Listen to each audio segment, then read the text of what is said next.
People give me all sorts of vague answers. After I taught them how to make Swamurtis, then they're giving answers like Bhairav and Rama, but they're broke. What's going on?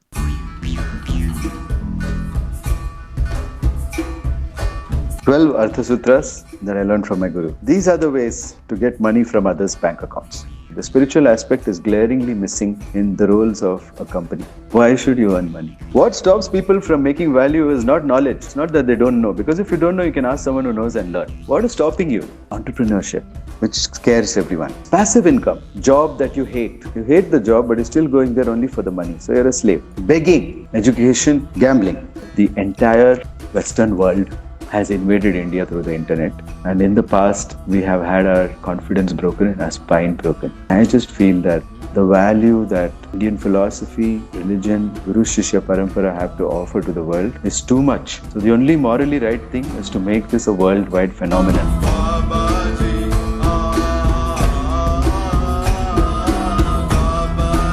Om Shreem Shriyai Namaha. Om Shreem Shriyai Namaha. Jai Mahalakshmi. May she bless us with knowledge today about money. And here is what I learned from my Guru. I'm going to share with you, I think, 12 Artha Sutras that I learned from my Guru. Okay. Sutra number 1. Money comes from other people's bank accounts or black money. It's something to understand, because people think money comes from Lakshmi, money comes from Kubera, money comes from Swarna Bhairava, money comes from I don't know what. But money comes from other people's bank accounts and black money. There's no other way for you to get money. Okay? Hope we can agree on this sutra. Second sutra. These are the ways to get money from others' bank accounts. Number 1, threat of violence. That's called taxes. If you don't pay taxes, I'll put you in jail. Taxes and fines. If you don't pay fine, I'll put you in jail. Underworld protection money. If you don't pay Dawood Ibrahim, he'll kill you. Licenses and registrations. If you don't register your property and if you don't get a license for whatever you're doing, we'll put you in jail. Education. If you don't get educated, you won't get a job and you won't have money.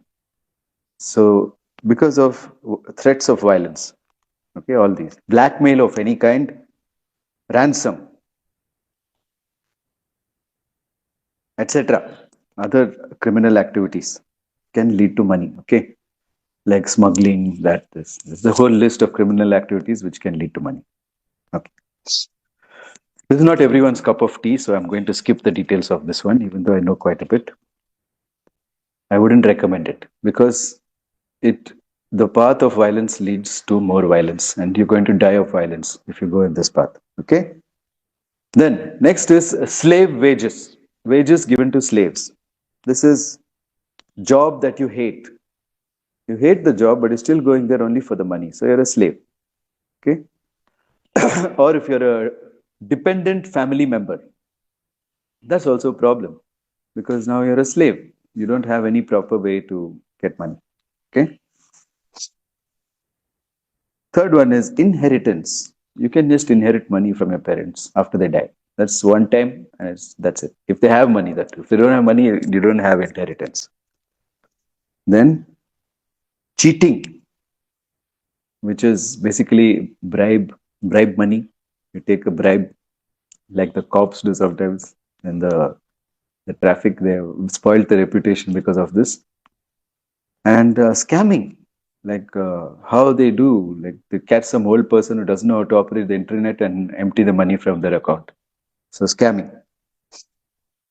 Sex can also make you money, with prostitution, mainstream porn, and private porn like OnlyFans.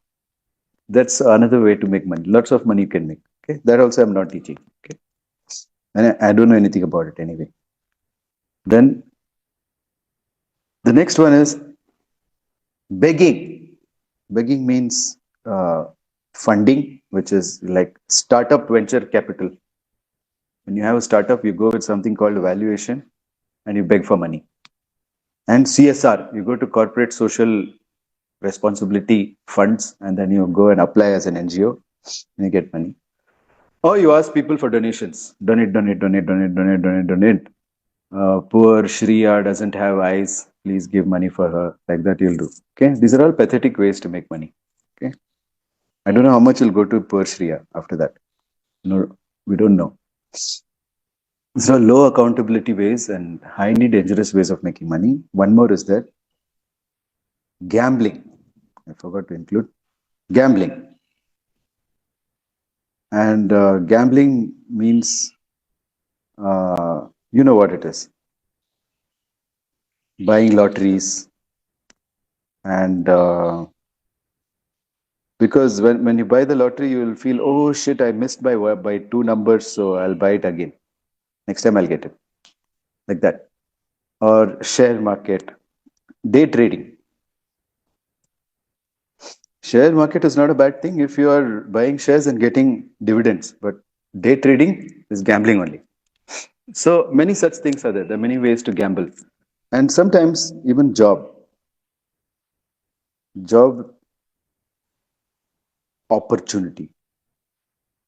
When you get job opportunities and you look at it as an opportunity instead of something you actually want to do, that kind of job is going to make you gambling money.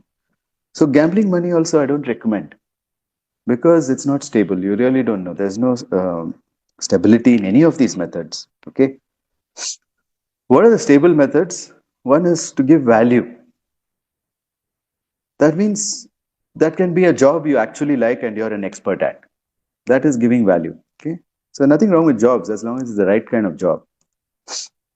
And the other one is entrepreneurship, which scares everyone.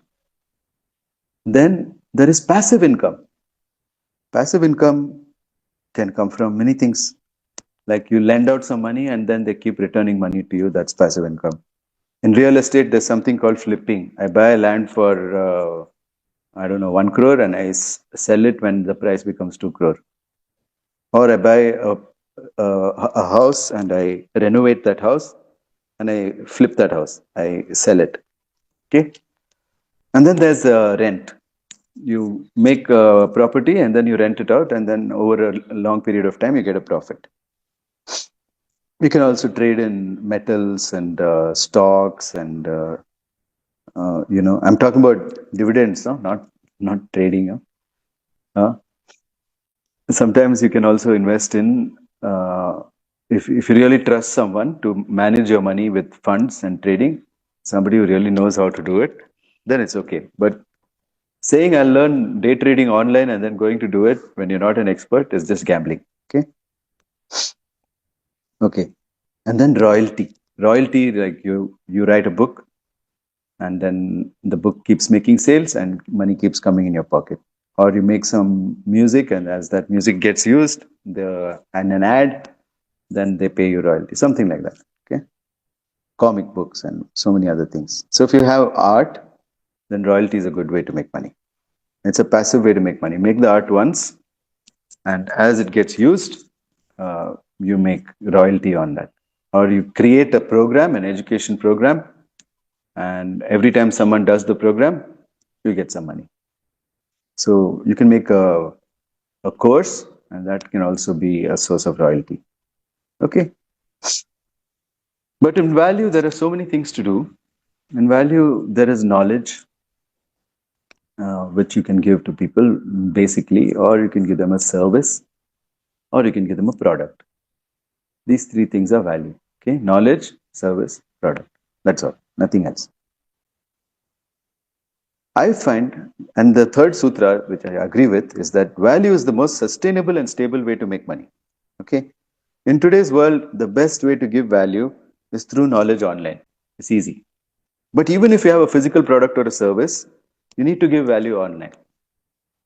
Social media is really powerful and magic for this in today's world. Anybody has the opportunity to get their stuff out there and promote their page by giving value. One is giving so much value that people share it. My last video was shared by some 40K people or something, and it crossed 1.5 million views. How did that happen? Because I gave solid value in that. I told them how to do stuff, but there was also good lighting, good camera work, good editing, and the hook. As soon as you open the video, there's a hook, and so it was shot cinematically on the banks of the Ganga. So it really worked. Okay,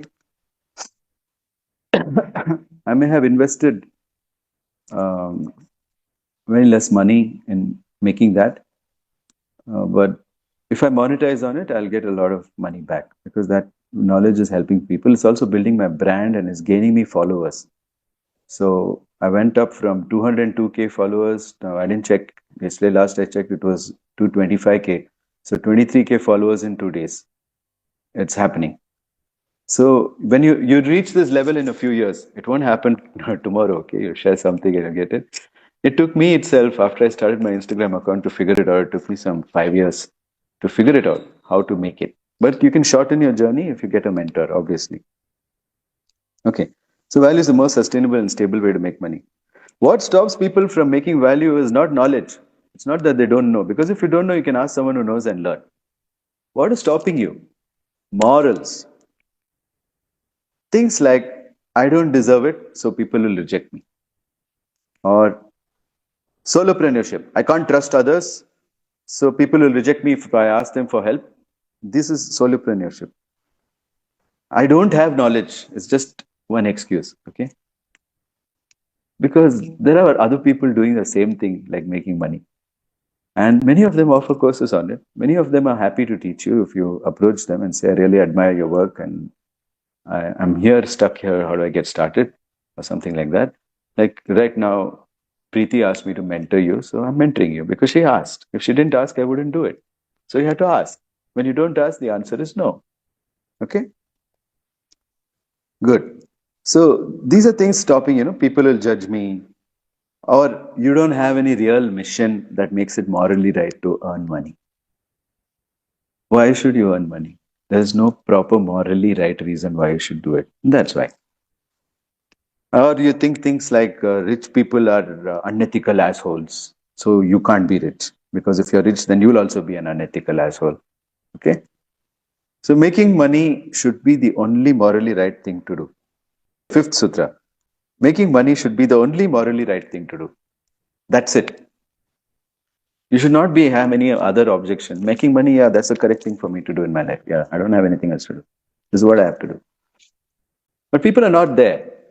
They want to make money because they are poor. They want to make money because they're sick. They want to make money because they're lonely. I don't know what they want to make money for, but they don't have any ethically solid reason to make money. Like I do. I feel I'm the Vyas of Kali Yuga. I feel that in order to translate all the Vedas, etc., I need crores of money. And I need a big team. So I'm out building that because no one can stop me because it's a morally correct thing to do because there are no morals in society today. And if we don't turn to the Vedas like the Garud Puran for our ethical lessons, we'll never get anywhere. Okay? The Garud Puran has a lot of ethical lessons. It teaches you Niti. So it's one of those. Even Devi Puran teaches you Niti. There's a lot of Nitis. Raja's Niti and the Niti of the Raja's team and so many other things are given. You can easily translate that to founder. If you make the Raja founder, then everything has a place there. They had something called a Dharmadikari. Dharmadikari's job is to make sure everyone follows the Dharma. His qualities have been given. And there is somebody called a Purohit who does pujas. These two things are missing in corporates today. It's not there only. They only have mantri and they only have, they don't even have a senapati. Somebody will protect them. They got chief of security guards over there, but he's not a senapati because they're not at a war. The senapati comes up with strategies of how to kill the enemy and who's the enemy. They get clarity and they kill them. And what is that in today's world? In today's world, that's a strategist. So there are things like that which we can take from the Puran and we find some things are glaringly missing. The spiritual aspect is glaringly missing in the roles of a company. Okay.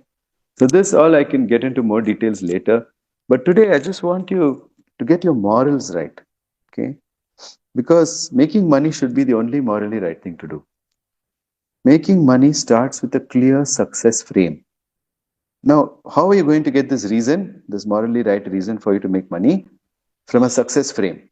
It's very simple. Who are you? What are you trying to do?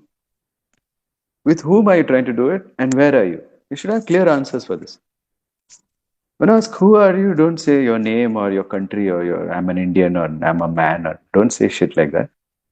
Who are you with respect to your efforts to make money? And who are you to give value to someone? Who are you? Who are you to give value to someone? You should know the answer. If you don't know this answer, you can't make money. Period. That's all finished. You can't. You can't make money with value. You have to try any of the other methods, which I said in the beginning. If you want to make money with value, you have to be very clear who are you. Remember, investment money comes after you have a lot of money. So if you don't have a lot of money, you can't do investment either. It really starts with who are you? People give me all sorts of vague answers. After I taught them how to make Swamurtis, then they're giving answers like Bhairav and Rama, but they're broke. Somehow the outside reality is not checking in with the inside reality. What's going on? Huh? Who are you really? Say the truth. When you really say the truth, then you'll realize either you have to be ashamed or you have to be proud. Okay? Most people who don't make money will be ashamed of the truth of who they are in this world. In terms of what value do you bring? Who are you? I'm a good husband. I'm a good wife. Congratulations. Nobody's paying you money for that job. Okay? You have to be more than a good husband and a good wife. You have to be more than a good son and a good daughter. If you want to make money, you have to be good to others outside of your family of 4 people. Then only you'll make money. You have to think good about them. You have to want good for them. You have to care about them. That's like super important. Okay. I hope that's sitting well with you. What am I doing? Who you are, what are you doing is very easy. You don't have to answer. You have to only answer who are you. Everything else will be easy to answer. Okay? If you say the truth.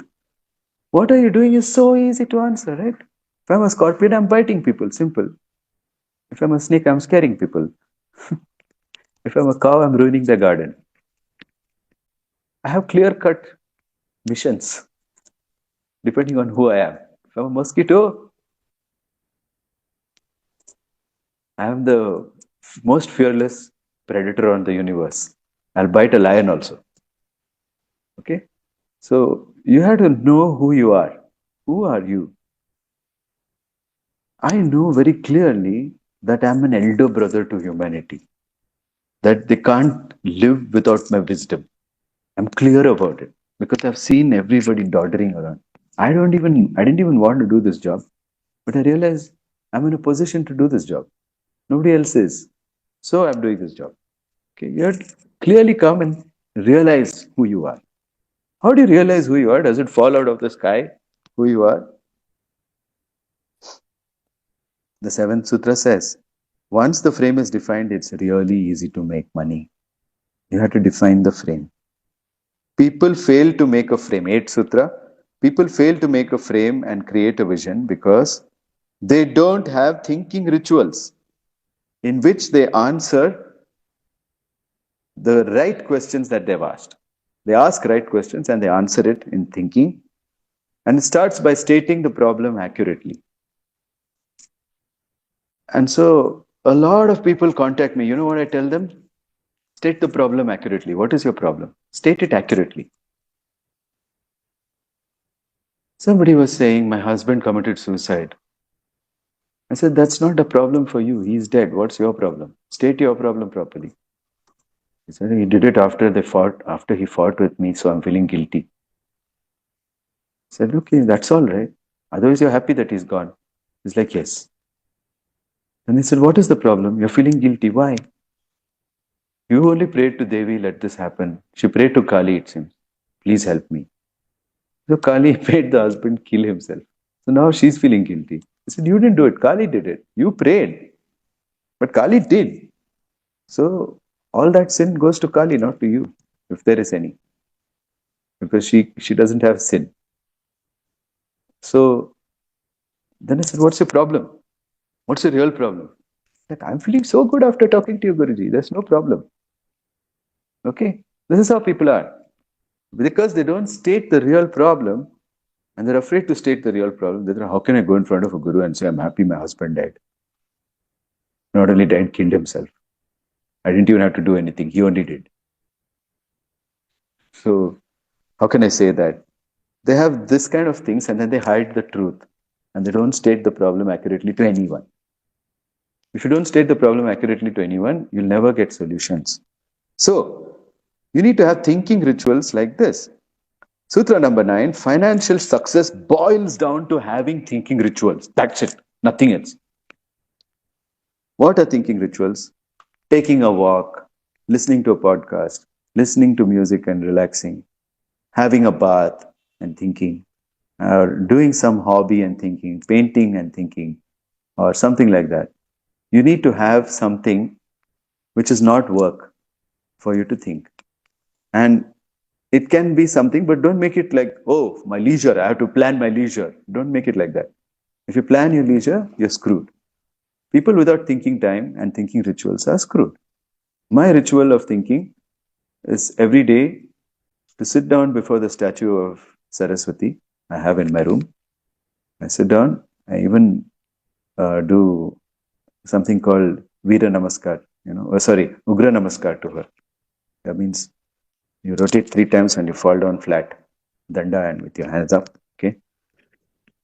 I do that and I get up and I close my eyes and I get into certain mudras, like this is my thinking mudra. Okay, like this. Huh? I saw it on the internet. Somebody taught. Someone called Dhio taught this. Like this, going to the left and coming in. Okay, it's a cool mudra. I've been using it for some time now. I just keep rotating like this and I keep thinking. Okay, see, my thumbs are coming out like this and they're going around this forefinger. That's all. Simple. To explain this, that guy made some 15 minutes video.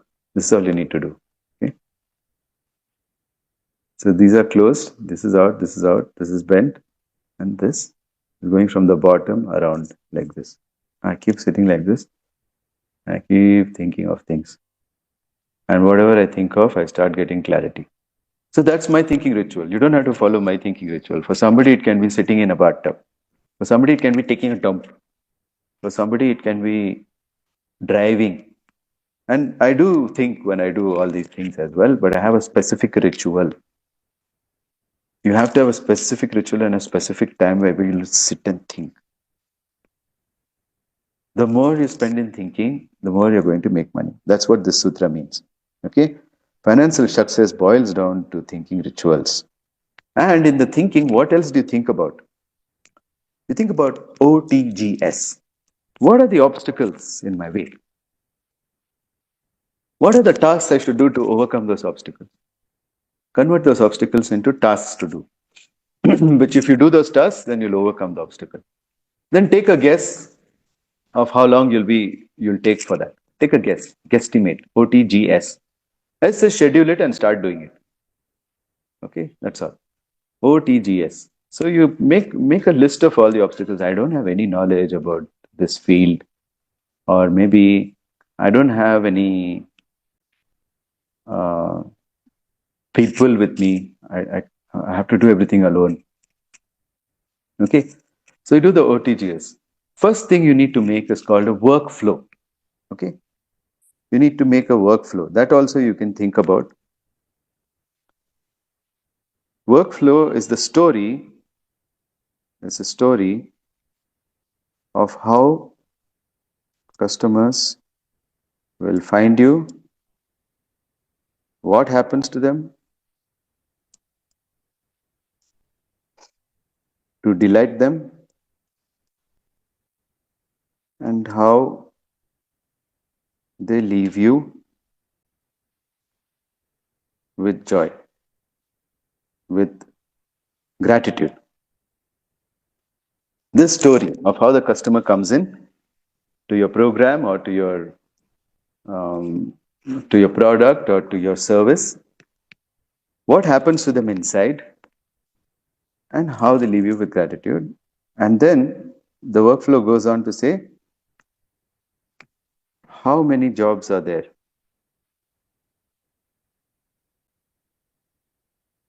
And who will do them?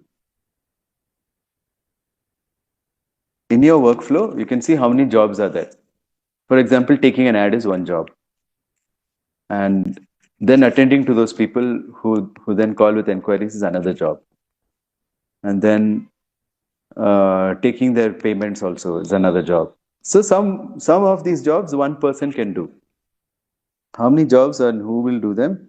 And give sexy names for the job. Okay. I told my colleague Jivya when she was giving a job to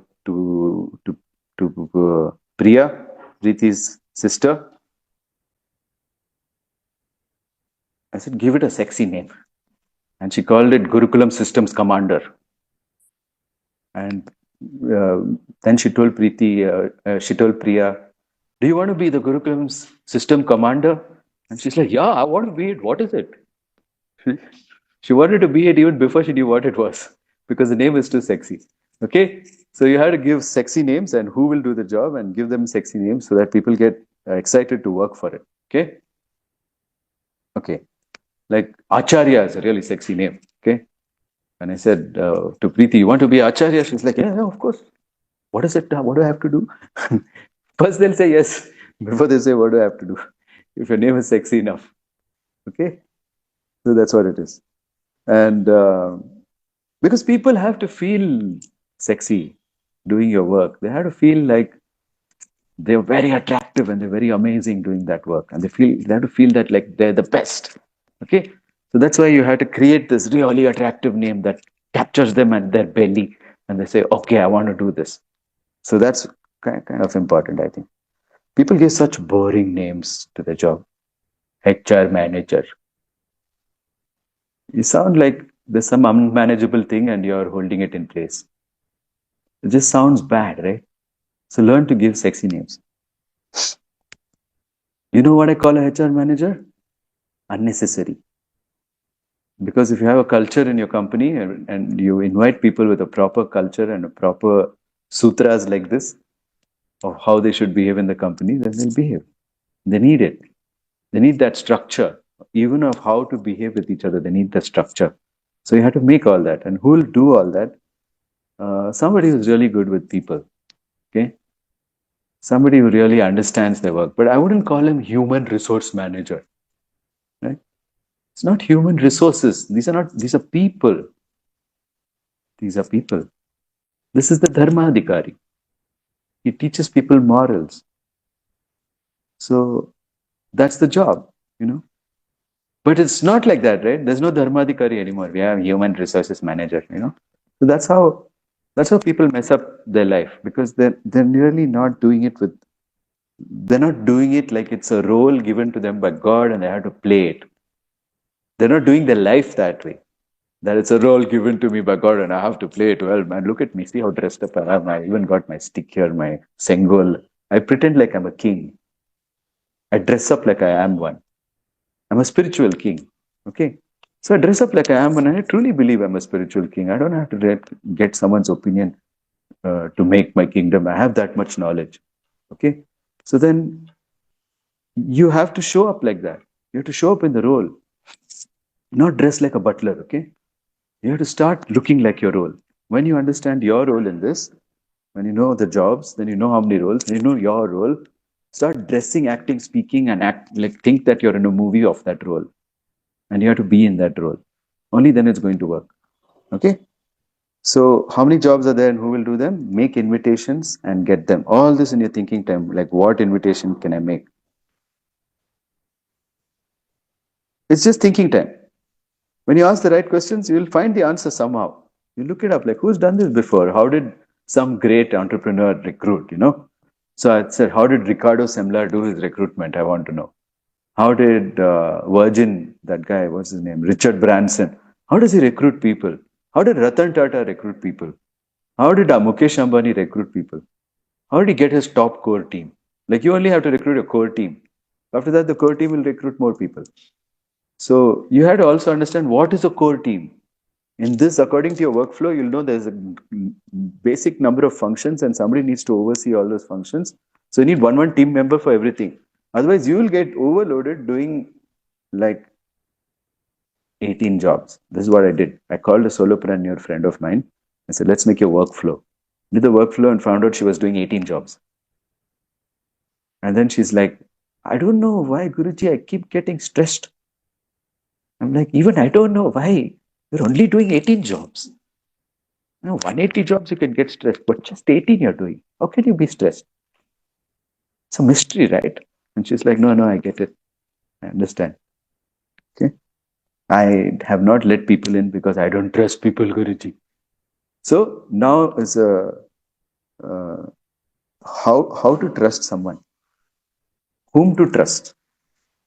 Okay, get people who put you on the timeline. Get people who put you on their timeline. What does that mean? That means when they think about the future, they see you in it in a nice way. They see you in it as a partner in their future. They have to see you like that. If they have to see you like that, you have to align your agendas. Your future and their future have to both match. That means three things. Okay. One is it has to be morally right for them. Second is it has to be a big win for them. And third is they need to know the steps.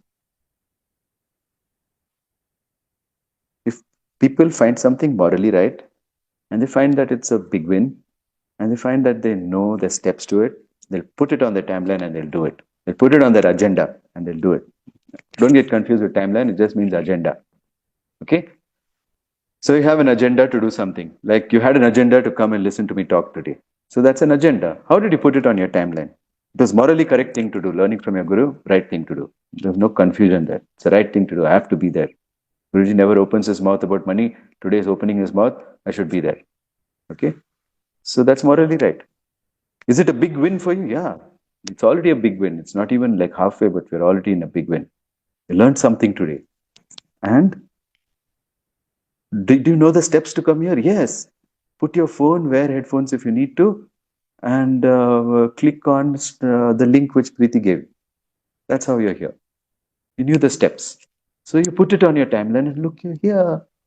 Whatever you really truly put on your agenda will happen.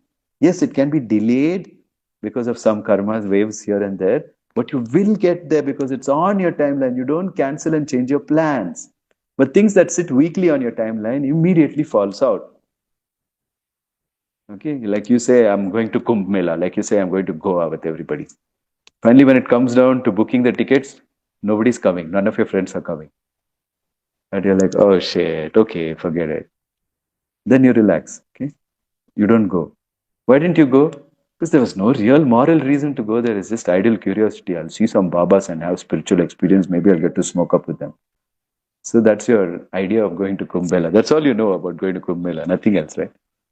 Ah, yeah, I'll have a bath and all my sins will be gone. Somebody asked me, are you going to Kumbh Mela? I said, no. I said, why? I said, I don't have any sins to be washed and I don't have any spiritual curiosity. So I didn't go. What will I do there in that crowd? And that too, so many people watch my channel. If I go there, I'm finished. If in Mysore only, they're like, Pashupati, when I go outside somewhere. So I'm like, I got to be careful. I can't appear in public suddenly like that. That too in a spiritual crowd where everybody's watching my channel. Because people will think that now they're entitled to get the life solutions from me in the 5 minutes that they have with me. And I won't get 5 minutes for myself. That is the problem. Okay? So I'm not going. It's not something I want to do. Okay. So discipline comes naturally. 11th Sutra. Discipline comes naturally when it is morally right. And without moral confusions, you will be disciplined. Nobody can stop you. You will put it on your timeline and you will do it. Things being morally right is the reason why we are disciplined. And when I started my Yoga Nidra class, I told them, man, you guys are loofy. You're going to get up at 5 o'clock and come. And I told Preeti also, do the same thing. Let's see who gets up. Only those who find it morally right will get up. The rest of them I don't want to teach because they don't find this morally right. They're like, this also right, that's also right, this also right. Sleeping is also right. And learning manifestation is also right. And something else and something else. So I'm not interested in those guys. Those who can't get up for this and make it the morally right thing to do, how can I help you? Sorry, I can't. That means it's morally right to follow Devi Maryada. If it's not morally right for you to show Maryada to Devi, respect to Devi, how can I teach you? I can't teach you. Okay. Now, next one, very important sutra, Babaji told me. Listen carefully. Many people forget. Physical youthfulness and energy is a prerequisite to give value. If you don't have that, you can't give value. You'll get tired. If your body is old, even at 35, many people can get old. And when that happens, you can forget about entrepreneurship because that's it. It's a deal breaker. Nothing is going to work. You're not going to make any money. So focus on your body first. Yes, make it right, morally right to make money, and you will focus on your body. And you'll start worrying about how am I showing up in this role? Just like Amir Khan had to worry about his body in Dangal. The first half of the movie is a fatty. Second half of the movie is a wrestler. Something else is happening. He changed his body from like a six-pack wrestler to a fat uncle. He did this in that movie because he was serious about the role. He didn't say just put some pillows, man. He said, no, I'll get fat. And he ate desserts. And then he said, first, I'll get fat, then we'll shoot all the fat roles, and then I'll get fit. Because I don't want to leave the movie fat, because then I'll remain fat. But then when I get fit, I'll leave the movie fit. So he decided to change according to the role. What have you changed according to your role? Do you even know your role? That's my question. If you don't know your role, you're not going to change. Simple. If you know your role, you'll say, shit, I'm showing up in a bad way. I don't want to show up like this. I'm going to change. This is all you need to learn. Okay? It's all you need to learn. That's it. So simple. Okay, last sutra. A stable, trustworthy team is only built around morals. If you don't have morals that people stand for and that they applaud you for, then you are not going to attract a trustworthy, stable team. That means they all need to agree that this work that they're doing is the only moral thing to do. Everything else is wrong. Only this work is correct. Then you have a stable, trustworthy team. A team not united by morals, but just united by goals and outcomes. Then they'll find a shorter way, different way, criminal way to get the same outcome. And they'll abandon you. They'll say, I'd rather do it that criminal way. Why should I do it? It takes too long to do it honestly. So one guy jumped out of my course saying, yeah, this takes too long. Honestly, I don't have the time. Only the first few classes you gave me is enough. And then he jumped out of my course. And now he's back asking to be in. I said, the course has gone too far now. I can't take you in. Come back when we have the next batch. Okay? So like this, you've got to morally agree. This is the only morally right thing to do. Not saying, yeah, I got enough. This is my shortcut. I got it. I'm now spiritual. Bye-bye. Thank you. It doesn't work like that. You have to sit and train. And I don't appreciate people who don't have that kind of values. That I need to sit and do it no matter how long it takes. Don't say I'm old, I'm too young, I'm too old, I'm too fat, I'm too sick, I'm too this, I'm too that. Your morals are not right then. If your morals are right, you'll find it immoral to be sick, fat, ugly, and broke. Because you have some moral reason to be like that. And my moral reason is that the entire Western world has invaded India through the internet. And in the past, we have had our confidence broken and our spine broken. And I just feel that the value that Indian philosophy, religion, Guru Shishya Parampara have to offer to the world is too much. So the only morally right thing is to make this a worldwide phenomenon, to have Gurukulams and Gurus everywhere. I don't want to be the only Guru like some bloody pyramid scheme sitting on top. I'm going to produce 70 million gurus. 70 million gurus, I've decided. Because it's the only right thing to do. If I don't do that, there will not be sanctuary for us as the world goes to shit. Because it's going to go. And Sanatan Dharma survives everything, so it will survive this also. It's the only thing that survives everything. That's the meaning of Sanatan. Survives anything. Eternal. And so I find it totally morally right to be a teacher of Sanatan Dharma, but in a Guru Shishya Parampara leading down from Lord Shiva himself. I find this a great sexy thing to do. I find it amazing. Okay? So like that you also have to think, what is the great sexy amazing thing that I'm here born to do? You have to have thinking rituals, you have to have thinking time. If you don't have thinking time, you are so screwed.